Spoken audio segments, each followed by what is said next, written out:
ಅಸ್ಸಲಾಮು ಅಲೈಕುಂ ವರಹಮತುಲ್ಲಾಹಿ ವಬರಕಾತುಹು. ನಾವೆಲ್ಲರೂ ನಮ್ಮ ಜೀವನದಲ್ಲಿ ಕೇಳಿದ್ದೇವೆ, ಶೈತಾನ್ ನಮ್ಮ ದಾರಿಯನ್ನು ತಪ್ಪಿಸುತ್ತಾನೆ, ಶೈತಾನ್ ನಮ್ಮಿಂದ ಕೆಟ್ಟ ಕೆಲಸಗಳನ್ನು ಮಾಡಿಸುತ್ತಾನೆ, ಎಲ್ಲ ಕೆಟ್ಟ ಕೆಲಸಗಳು ಶೈತಾನಿನಿಂದ ಆಗುತ್ತವೆ, ನಾವು ಎಲ್ಲ ಶೈತಾನಿನಿಂದ ಉಳಿಯಬೇಕು ಎಂದು ನಾವು ಕೇಳಿದ್ದೇವೆ ಹೊರತು ಆ ಶೈತಾನ್ ನಮ್ಮಿಂದ ಆ ಕೆಲಸಗಳನ್ನು ಯಾವ ರೀತಿ ಮಾಡಿಸುತ್ತಾನೆ ಎಂದು ನಮ್ಮೆಲ್ಲರಿಗೂ ಕೆಲವು ಜನಗಳಿಗೆ ಗೊತ್ತೇ ಇಲ್ಲ. ನಾವು ಇಂದಿನ ವಿಡಿಯೋದಲ್ಲಿ ಶೈತಾನ್ ನಮ್ಮಿಂದ ಕೆಟ್ಟ ಕೆಲಸಗಳನ್ನು ಯಾವ ರೀತಿ ಮಾಡಿಸುತ್ತಾನೆ ಎಂಬುದನ್ನು ನೋಡೋಣ. ಶೈತಾನ್ ಸ್ವತಃ ತಾನೇ ಬಂದು ನಮ್ಮಿಂದ ನೀವು ಈ ಕೆಲಸವನ್ನು ಮಾಡಿ ಎಂದು ನಮ್ಮ ಕೈ ಹಿಡಿದು ಅವನು ಮಾಡಿಸುವುದಿಲ್ಲ, ಅವನು ನಮಗೆ ಕಾಣುವುದಿಲ್ಲ ಎಂದು ನಮ್ಮೆಲ್ಲರಿಗೂ ಗೊತ್ತು. ಆದರೂ ಸಹಿತ ನಾವು ಏನೇ ಮಾಡಿದರೂ ಅದು ಶೈತಾನಿನಿಂದ ಆಗುತ್ತದೆ, ಆ ಕೆಲಸ ನಮಗೆ ಶೈತಾನಿನಿಂದ ಮಾಡಿದ್ದೇವೆ ಎಂದು ನಾವು ಹೇಳಿಕೊಳ್ಳುತ್ತೇವೆ. ಅದು ಯಾವ ರೀತಿ ಎಂದರೆ, ನಮ್ಮ ಮನಸ್ಸಿನಲ್ಲಿ ಆ ಶೈತಾನ್ ಹಾಕುವ ಯೋಚನೆಗಳು, ವಸವಸೆಗಳು, ಅವನು ಹಾಕುವಂತಹ ಯೋಚನೆಗಳನ್ನು ನಾವು ಕೇಳಿ ಅದರಂತೆ ನಡೆಯುವುದೇ ಶೈತಾನ್ ನಮ್ಮಿಂದ ಮಾಡಿಸುವ ಕೆಟ್ಟ ಕೆಲಸಗಳಾಗಿವೆ. ಹಾಗಾಗಿ ನಾವು ನಮ್ಮ ಮನಸ್ಸಿನಲ್ಲಿ ಯಾವುದೇ ಒಂದು ಯೋಚನೆ ಬಂದಾಗ ಅದು ಸರಿಯೋ ತಪ್ಪೋ ಎಂಬುದನ್ನು ನಾವು ಸ್ವತಃ ಆಲೋಚನೆ ಮಾಡಿ ಆಮೇಲೆ ಅದರ ಮೇಲೆ ಹೆಜ್ಜೆ ಹಾಕುವುದರಿಂದ ನಮಗೆ ಅರ್ಥವಾಗುತ್ತದೆ ನಾವು ಇದನ್ನು ಒಳ್ಳೆಯ ಕೆಲಸ ಮಾಡುತ್ತಿದ್ದೇವೋ ಕೆಟ್ಟು ಕೆಲಸ ಮಾಡುತ್ತಿದ್ದೇವೋ ಎಂದು.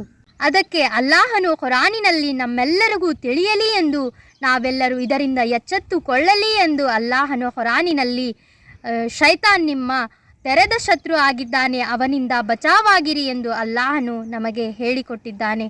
ಆ ಶೈತಾನ್ ಕೂಡ ಅಲ್ಲಾಹನಿಗೆ ಹೇಳಿದೆ, ನಾನು ನಿನ್ನ ಬಂದೆಗಳನ್ನು, ನೀನು ಸೃಷ್ಟಿ ಮಾಡಿರುವ ಈ ಮನುಷ್ಯರನ್ನು ನರಕದ ಕಡೆಗೆ ಒಯ್ಯುತ್ತೇನೆ ಎಂದು ಕೂಡ ಶೈತಾನ್ ಹೇಳಿದೆ. ಅದು ಶೈತಾನ್ ಇನ್ನೊಂದು ದೊಡ್ಡ ಮಾತು ಏನು ಹೇಳಿದೆ ಎಂದರೆ, ನಾನು ಮನುಷ್ಯರನ್ನು ಕೃತಜ್ಞತೆಯಿಂದ ದೂರವಿಡುತ್ತೇನೆ, ಅವರ ಮನಸ್ಸಿನಲ್ಲಿ ಅಲ್ಹಮ್ದುಲಿಲ್ಲಾ ಎನ್ನುವುದನ್ನು ನಾನು ಬಿಡಿಸುತ್ತೇನೆ ಎಂದು ಶೈತಾನ್ ಹೇಳಿದೆ. ಶೈತಾನಿಗೂ ಸಹಿತ ಗೊತ್ತು, ಯಾವ ಮನುಷ್ಯನು ಕೃತಜ್ಞತೆಯನ್ನು ಹೇಳುತ್ತಾನೋ, ಅಲ್ಲಾಹನು ನೀಡಿರುವ ವಸ್ತುಗಳ ಮೇಲೆ ಅಲ್ಹಮ್ದುಲಿಲ್ಲಾ ಎಂದು ಹೇಳುತ್ತಾನೋ ಅವನ ನ್ಯಾಮತ್ ಹೆಚ್ಚುತ್ತದೆ, ಅಲ್ಲಾಹನು ಅವನ ಮೇಲೆ ತುಂಬ ಇಷ್ಟಪಡುತ್ತಾನೆ ಎಂದು ಶೈತಾನಿಗೂ ಸಹಿತ ಗೊತ್ತಾಗಿದೆ.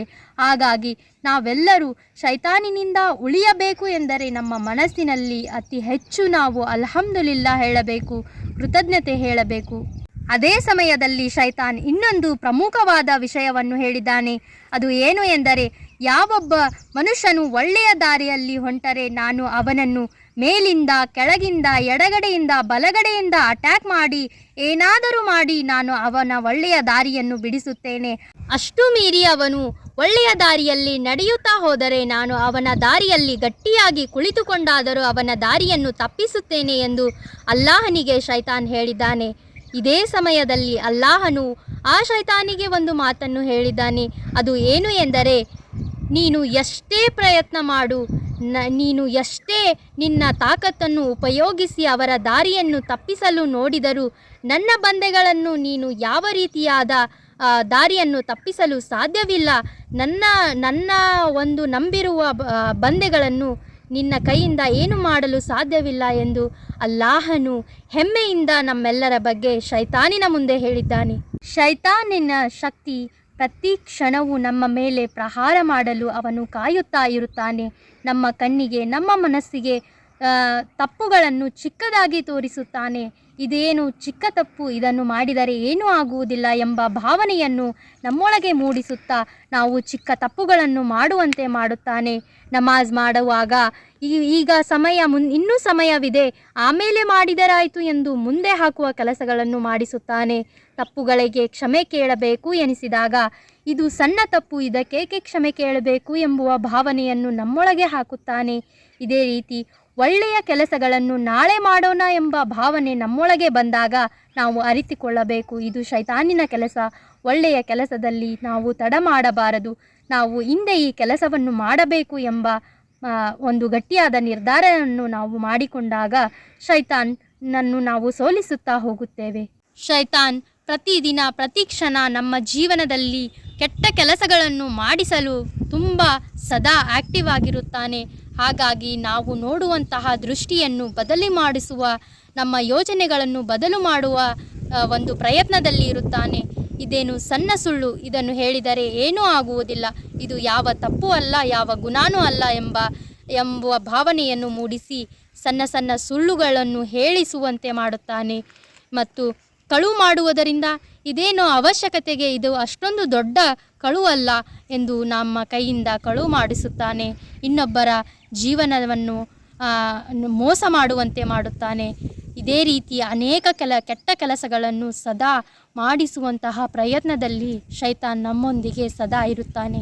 ಹಾಗಾಗಿ ಶೈತಾನನ್ನು ನಮ್ಮ ಜೀವನದಿಂದ ದೂರವಿಡಲು ನಾವು ಏನು ಮಾಡಬೇಕು ಎಂದರೆ ಅಲ್ಲಾಹನು ಹೇಳಿರುವ ದಾರಿಯಲ್ಲಿ ನಾವು ನಡೆಯುತ್ತಾ ಹೋಗಬೇಕು. ನಮ್ಮ ನಬಿ ಸಲ್ಲಲ್ಲಾಹು ಅಲೈಹಿ ವಸಲ್ಲಂ ಅವರು ಹೇಳಿರುವ ಸುನ್ನತ್ಗಳ ಮೇಲೆ ನಾವು ಅಮಲ್ ಮಾಡುತ್ತಾ ಹೋಗಬೇಕು. ಅಲ್ಲಾಹನ ಜಿಕರ್, ನಮಾಜ್ ಮಾಡುವುದರಿಂದ ಶೈತಾನಿನ ತಾಕತ್ ಕೂಡ ಕಡಿಮೆಯಾಗುತ್ತೆ. ಅದು ನಮ್ಮ ಜೀವನದಿಂದ ದೂರ ಉಳಿಯುತ್ತಾ ಹೋಗುತ್ತದೆ. ಹಾಗಾಗಿ ನಾವು ಶೈತಾನಿನ ತಾಕತ್ತನ್ನು ಕಳೆಯಬೇಕು. ನಮ್ಮಿಂದ ಶೈತಾನನ್ನು ದೂರ ಮಾಡಬೇಕು ಎಂದರೆ ನಾವು ಅಲ್ಲಾಹನು ಹೇಳಿರುವ ಹಾಗೆ ನಮ್ಮ ನಬಿ ಸಲ್ಲಲ್ಲಾಹು ಅಲೈಹಿ ವಸಲ್ಲಂ ಅವರ ಸುನ್ನತ್ಗಳ ಮೇಲೆ ಅಮಲ್ ಮಾಡುತ್ತಾ ನಮ್ಮ ಜೀವನವನ್ನು ಕಳೆದರೆ ನಾವು ಈ ಜೀವನದಲ್ಲಿ ಯಶಸ್ಸಾಗುತ್ತೇವೆ ಮತ್ತು ಶೈತಾನಿನ ತಾಕತ್ತನ್ನು ಸಹಿತ ನಾವು ಮುರಿಯುತ್ತೇವೆ, ಶೈತಾನನನ್ನು ನಮ್ಮಿಂದ ದೂರ ಮಾಡುತ್ತೇವೆ. ಹಾಗಾಗಿ ನಾವು ಇವುಗಳೆಲ್ಲ ಮೇಲೆ ಅಮಲ್ ಮಾಡುವಂತಹ ಶಕ್ತಿ ಆ ಅಲ್ಲಾಹನು ನಮ್ಮೆಲ್ಲರಿಗೂ ಕೊಡಲಿ ಎಂದು ಬೇಡುತ್ತಾ ಈ ವಿಡಿಯೋವನ್ನು ನಾನು ಇಲ್ಲಿಗೆ ಮುಗಿಸುತ್ತಾ ಇದ್ದೇನೆ. ಅಸ್ಸಲಾಮು ಅಲೈಕುಂ ವರಹಮತುಲ್ಲಾಹಿ ವಬರಕಾತಹು.